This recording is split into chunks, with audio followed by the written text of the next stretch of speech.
आज आमच्या हिंगणा गावामध्ये आमचे काका हरिभक्त पारायण श्री शुक्लाजी उजाळे गुरुजी यांच्या तेरवीचा कार्यक्रम होता।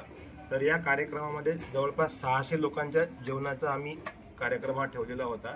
तर याच्यामध्ये आम्ही कुठलाही प्लास्टिक, द्रोण आणि पत्रावळीचा वापर न करता आमचे मार्गदर्शक आणि सहकारी डॉक्टर योगेश पालीवाल यांच्याकडून आम्हाला मिळालेल्या या स्टीलच्या ताटांचा उपयोग केला आणि त्यामुळे आमचा हा पूर्ण 600 लोकांचा कार्यक्रम प्लास्टिक मुक्त आणि डिस्पोजेबल मुक्त पद्धतीने आम्ही सर्व गावकरी मिळून पार पाडला। त्याबद्दल आम्ही डॉक्टर योगेश पालीवाल आणि डॉक्टर मनीषा पालीवाल यांचे खूप खूप आभार व धन्यवाद व्यक्त करतो।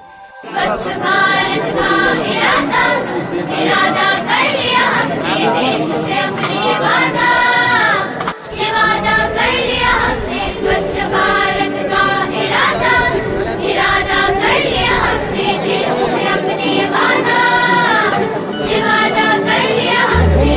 स्वच्छ भारत का इरादा कर लिया हमने, देश से अपने ये वादा कर लिया हमने। स्वच्छ भारत का इरादा कर लिया हमने, देश से अपने वादा कर लिया हमने।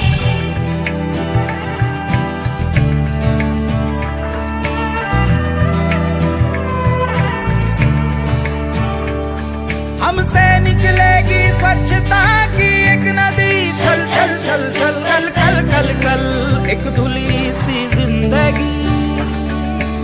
स्वच्छता की जोत लेकर घर घर जाएंगे, साफ सुथरी। आज माझे लहान बंधू शुक्लाजी वासुदेव उजाळे यांच्या तेरवीचा कार्यक्रम हिंगणा या छोट्याशा गावात आयोजित करण्यात आला होता। जवळपास 600 पाहुण्यांची उपस्थिती होती। या पाहुण्याकरता जेवणाची व्यवस्था करण्यात आली होती। आम्ही जेवणाकरता डिस्पोजेबल पत्रावळी द्रोण यांचा वापर न करता डॉक्टर योगेश पालीवाल यांनी दिलेल्या ताटांचा उपयोग केला। त्यामुळे पर्यावरणाची आम्ही पूरक अशी व्यवस्था केली। पाहुणे मंडळींना या ताटाचा जीव घातले, त्यामुळे पाहुणे मंडळीसुद्धा खुश झाली।